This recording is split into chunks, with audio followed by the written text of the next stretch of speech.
P T I قیادت نے اقتدار سے بے دخلی کے بعد سے اختیار کی گئی ہر حکمت عملی میں ناکامی کے بعد ایک بار پھر سڑکوں پر آنے کا فیصلہ کر لیا ہے۔ تاہم اب کی بار یو ٹی اے رہنما سولو فلائٹ لینے کی بجائے اپوزیشن کے ساتھ مل کر احتجاجی حکمت عملی اختیار کرنے کے خواہاں ہیں۔ تاہم دوسری جانب اپوزیشن جماعتیں پی ٹی آئی قیادت سے ملاقاتیں تو ضرور کر رہی ہیں، تاہم یوٹیوں کی ماضی کی وعدہ خلافیوں اور دشنام گوئی کی وجہ سے ان کے ساتھ مل کر آگے بڑھنے کی یقین دہانیاں کروانے سے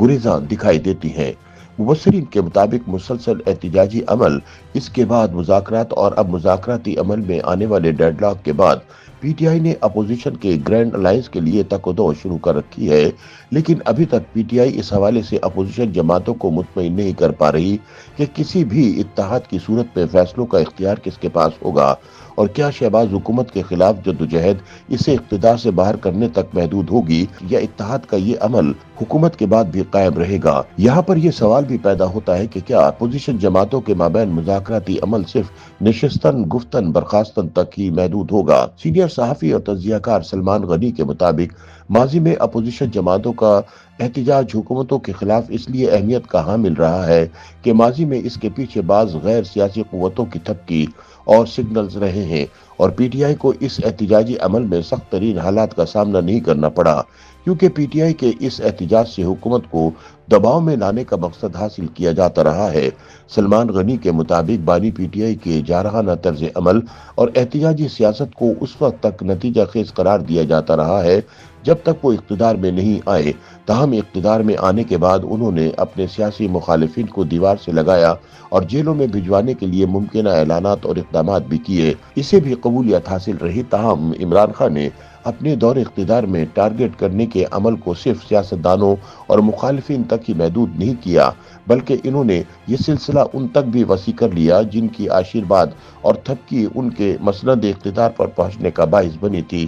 جس کے بعد عمران خان کا زوال شروع ہو گیا۔ اب پی ٹی آئی کی احتجاجی حکمت عملی کی کامیابی کے امکانات معدوم ہیں، کیونکہ اداروں میں موجود پی ٹی آئی کے سہولت کار یا تو گرفت میں آ چکے ہیں یا چھپتے پھر رہے ہیں۔ سلمان غنی کے بقول جہاں تک اب پی ٹی آئی کی دیگر جماعتوں کے ساتھ مل کر احتجاجی حکمت عملی کا سوال ہے، تو حقیقت یہ ہے کہ پی ٹی آئی کا دیگر سیاسی جماعتوں سے کام کرنے کا تجربہ اور سلوک اچھا نہیں رہا، کیونکہ پی ٹی آئی ہمیشہ سے اتحادی سیاست کی بجائے سولو پرواز کی حامی رہی ہے۔ تاہم اب وہ ماضی کے برعکس پھر سے دیگر سیاسی جماعتوں کی طرف توجہ کرتی نظر آ رہی ہے، تاہم کوئی نیا اتحاد بننے اور اس کی کامیابی سے آگے چلنے کے امکانات معدوم ہیں، کیونکہ اپوزیشن جماعتوں کے مابین اعتماد سازی کا فقدان ہے۔ یہی وجہ ہے کہ اس سے پہلے ایک اتحاد تحریک تحفظ آئین پاکستان کی صورت میں محمود اچکزئی کی صدارت میں بنا، لیکن یہ سیاسی محاذ پر پذیرائی حاصل نہیں کر سکا۔ سلمان غنی کے مطابق پی ٹی آئی کا ہدف تو نئے انتخابات ہوں گے،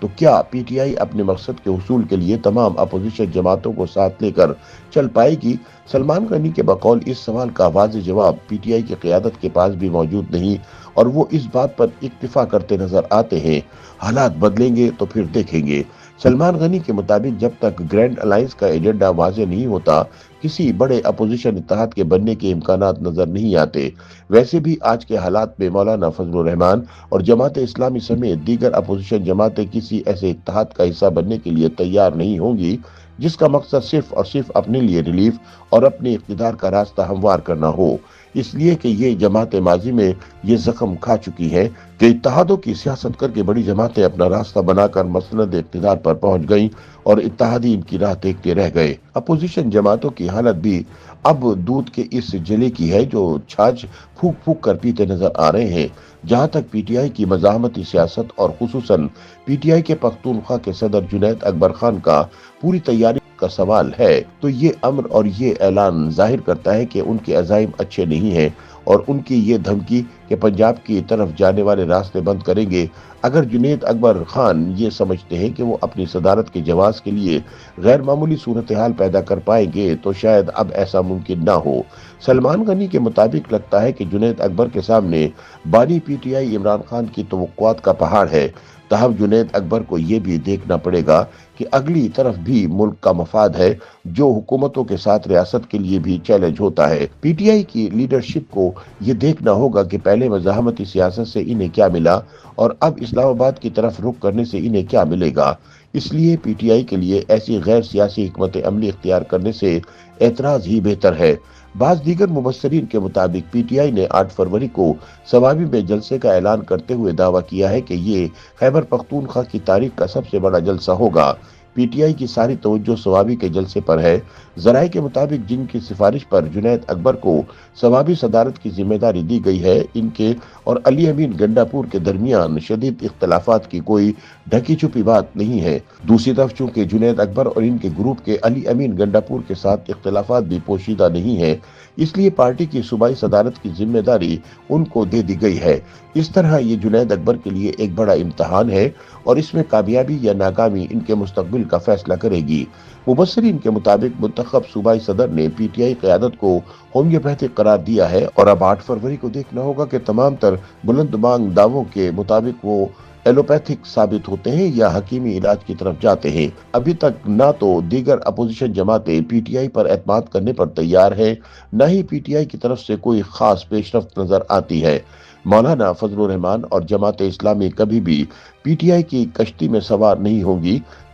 YouTube پر گوگلی نیوز دیکھنے کے لیے youtube.com کی سرچ بار میں googly news T V type کریں۔ گوگلی نیوز کے پیج پر سرخ رنگ کے سبسکرپشن والے بٹن پر کلک کرنا نہ بھولیے۔ YouTube پیج پر اپلوڈ ہونے والی ویڈیوز سے باخبر رہنے کے لیے بیل آئیکن پر کلک کیجیے۔ آپ کو ہر نئی ویڈیو کے بارے میں نوٹیفیکیشن موصول ہو جائے گا۔